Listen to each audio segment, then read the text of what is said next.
Hello and welcome to Runkle of the Bailey. My name is Ian Runkle. I'm a Canadian criminal defense and firearms lawyer.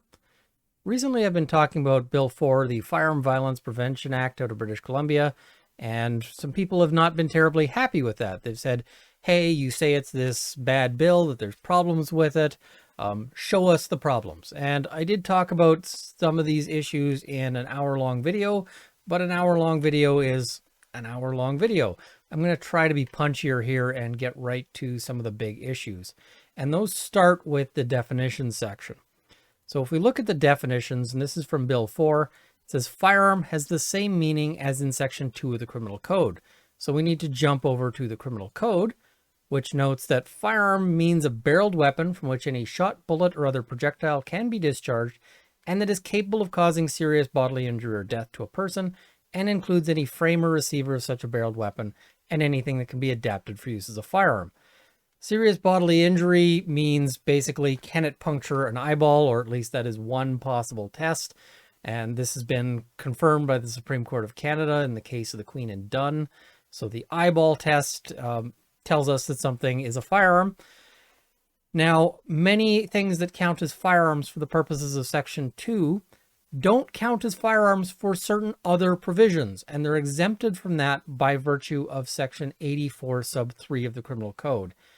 Now, importantly, when we look at Bill 4, it doesn't include anything that says that firearm excludes things that are excluded by 84 sub 3. So a firearm that is an 84 sub 3 firearm is still a firearm for the purposes of this bill. That includes things like this, which is an airsoft MP5. So this is a firearm because it is capable of destroying an eyeball, but it doesn't count as a firearm for the licensing provisions because it doesn't shoot fast enough. It doesn't go over 500 feet per second. So you don't need a license to own this. You don't need a license to buy it. Various other things. However, there's a number of provisions for which it does count as a firearm. So, for example, if you were to use this in a robbery, it would still count as a firearm for that purpose. However, for Bill 4, this counts as a firearm because Bill 4 does not have any exemption similar to 84 sub 3. In fact, they work it a little bit differently. There are two other categories. So there's imitation firearm, which means an object other than a prescribed object that could reasonably be mistaken to be a firearm but is not a firearm. So this is not an imitation firearm because while it could reasonably be mistaken to be a firearm, it's actually a firearm. So this does not count as an imitation firearm. In fact, most airsoft guns, the vast majority of airsoft guns will not count as imitation firearms. However, we also have this category, the low velocity firearm category, which means, and I'll just get it properly on the screen here, a firearm that is not designed or adapted to do any of the following. A, discharge a shot, bullet, or other projectile that goes more than 152.4 meters per second, so 500 feet per second, or at a muzzle energy of more than 5.7 joules, or one that is designed or adapted to attain those things. Now that's paralleling the language of 84 sub 3. However, unlike that particular section of the Criminal Code, this bill doesn't exempt low velocity firearms from being considered as firearms. So a lot of people, when they sort of think of what's going on here, they imagine a Venn diagram that looks kind of like this, where if red is the firearm category and blue is the imitation firearm and green is the low velocity firearm, they envision this category where everything is separate and they're their own separate entities that don't interconnect. However, the actual way it works is that the low velocity firearms is entirely within the category of firearms. Anything that is a low velocity firearm is also a firearm for the purposes of Bill 4. So any place where Bill 4 says firearm, it also refers to airsoft, which are almost entirely low velocity firearms. So there's various provisions here that people have said, oh, well, that just applies to real steel guns.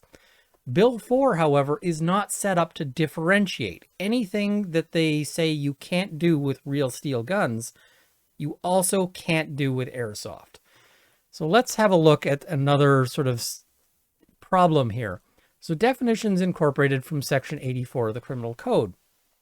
So they're going to borrow some definitions from the Criminal Code, and that is non-restricted firearm, prohibited ammunition, prohibited device, prohibited firearm, restricted firearm. And one of the big ones that we're going to need to worry about here is prohibited firearm and restricted firearm, because this, again, this is an airsoft gun. However, you'll note this switch on the side, which goes all the way up to lots of bullets, except in this case, not bullets, but pellets. This fires in full auto. And because it fires in full auto, it is a prohibited firearm under the Criminal Code. You don't need a license for it. You can't be charged for having this without a license because it's under 84 sub 3. However, it counts as a prohibited firearm under the Criminal Code, which means it counts as a prohibited firearm for the purposes of Bill 4. This is going to cause us some headaches as we go through. So I'm going to look at some key sections. I'm not going to go through everything because I want this to be a fairly punchy video. I want this to hit a few key points as to potential problems, and I'll just leave it there. I'm not going to go through everything here today. So let's go and see what else is going on here. All right, so let's look at Section 5 here. A person must not discharge a firearm in, on, or from a vehicle or boat. I've seen some people say, listen, this bill does not ban the use of vehicles as part of an airsoft scenario. Yeah, it does. Because this airsoft gun counts as a firearm for the purposes of Bill 4.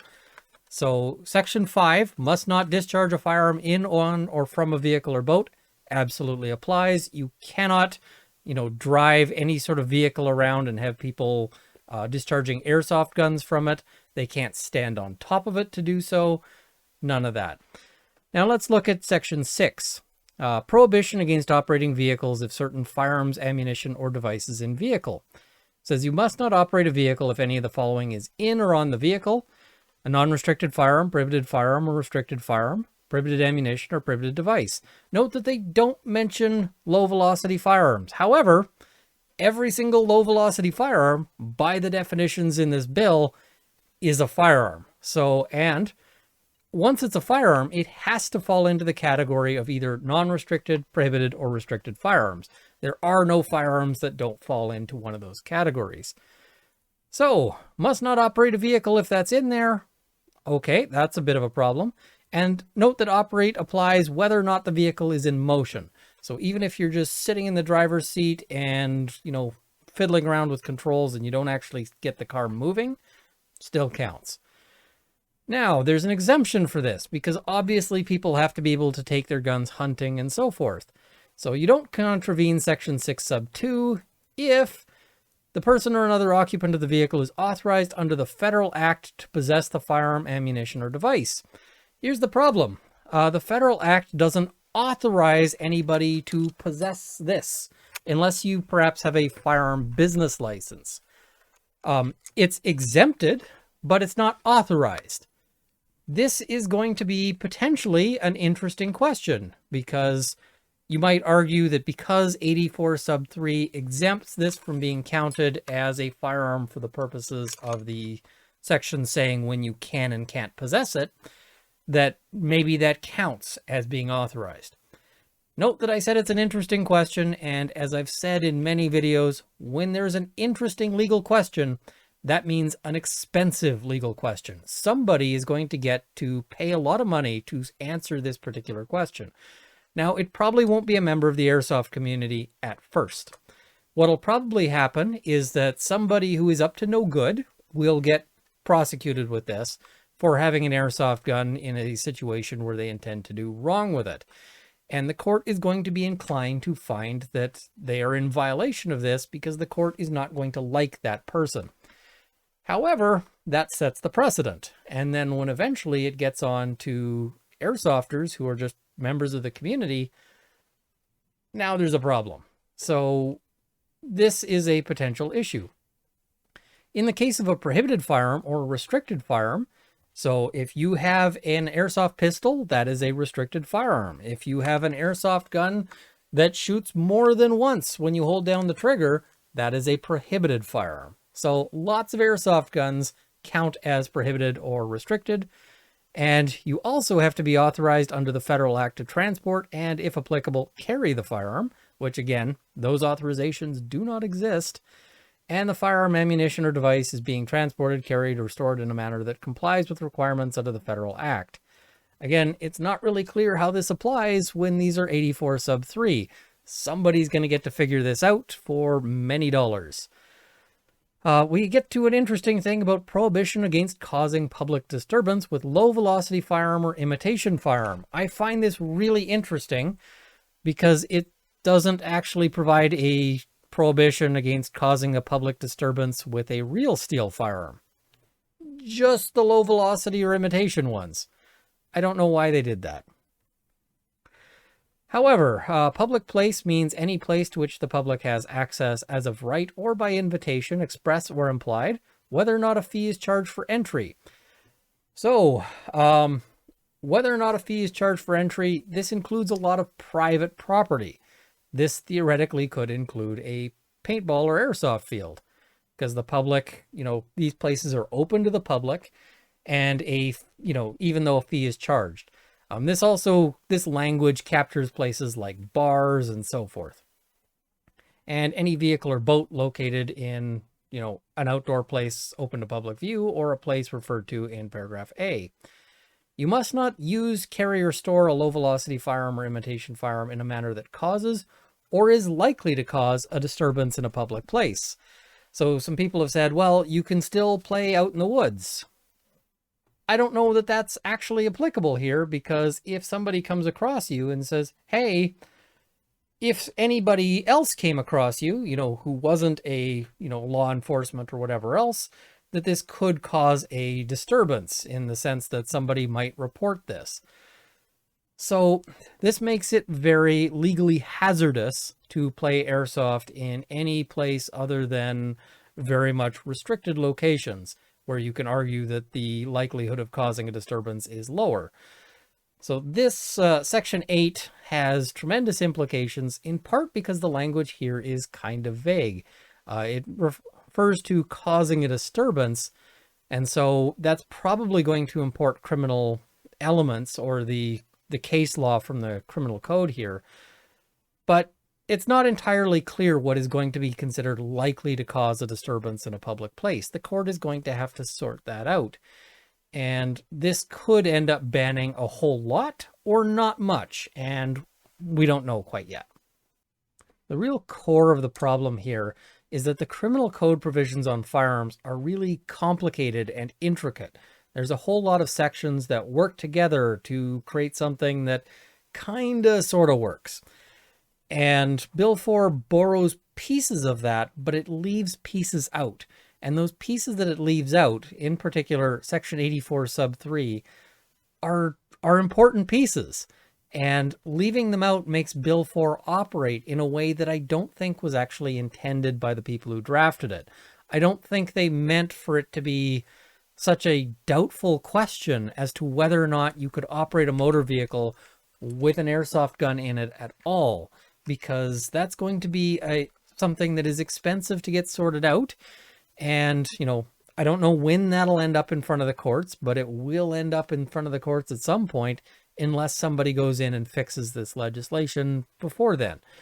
The way it would be fixed, and if fixed, it's not as bad, it's not awful if you go in and fix this, but the way that would be done would be to take the provisions that say non-restricted firearm, prohibited firearm, and restricted firearm, and note that low-velocity firearms are excluded from those definitions for the purposes of Bill 4.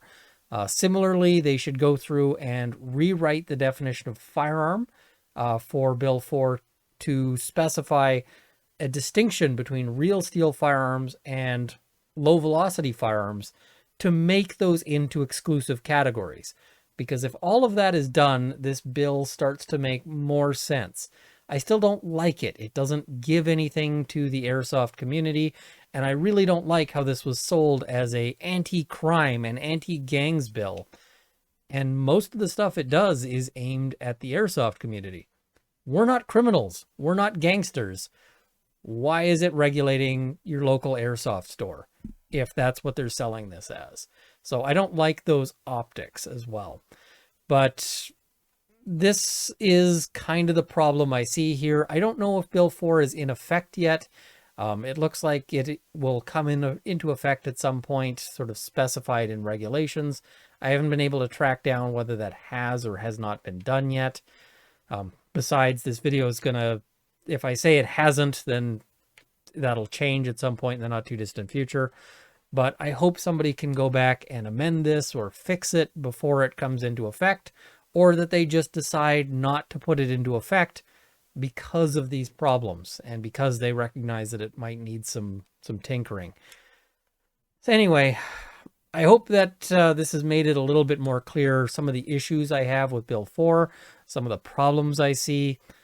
Let me know in the comments below what you think. I know there's some people who are probably still going to disagree with me here, but this is kind of my passion, is digging into the firearm laws and understanding how they work. And again, it's not great, this, this setup, but we're kind of painted into a bad corner here. Anyway, let me know what you think. Like this video, share it with your friends, subscribe to see more content. I also want to thank my Patreon supporters, Sir Daniel Wicks of Alberta, Jason Elliott, Canada's National Firearms Association, North Central Process Service, Kyle Martin, Jean-Guy Toussaint, bcamf.org, and the Canadian Shooting Sports Association, all at the $50 level. At the $30 level, Sights and Arms Limited, and at the $20 level, Mark Whittington, Dale Nesbitt, Cameron Johnson, Andrew Elsich, Adam Meester, and Marc-Olivier Damour. I also want to give a shout out to the University of Alberta 1Ls, who I understand are currently in exam hell, but good luck. I hope you guys rock it. So thank you for watching, and I hope this has armed you with knowledge.